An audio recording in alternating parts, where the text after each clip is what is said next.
Welcome! If you're trying to join a voice chat or share audio messages on Telegram, but something just isn't working, you might not have given Telegram the right permission to access your audio. Today, I'll walk you through the quickest way to allow audio access on Telegram, making sure everything runs smoothly the next time you want to chat, send a voice note, or listen to an audio message. Let's dive right in. First, unlock your phone and head to your device's settings. The Settings app is usually found right on your home screen, or you can swipe down and search for it to save some time.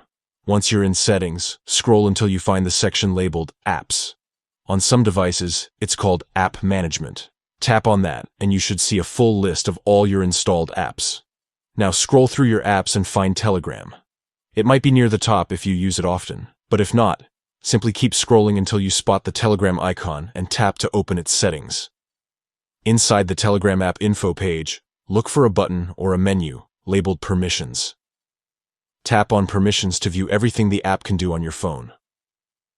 Next, find the option that refers to music and audio. Depending on your phone, it may just be called Audio, Microphone, or sometimes even just Music. Tap it and then select Allow so Telegram can have access whenever you want to chat using your voice or listen to shared audio. Just like that, you've given Telegram the green light for audio access. If you had trouble with audio messages or joining voice chats, this should fix it. Keep in mind, whenever you install a new app or update your device, sometimes these permissions reset or change, so it's a good habit to double-check them every once in a while. Now go ahead and jump into that voice chat or record your next audio message. Thanks for watching.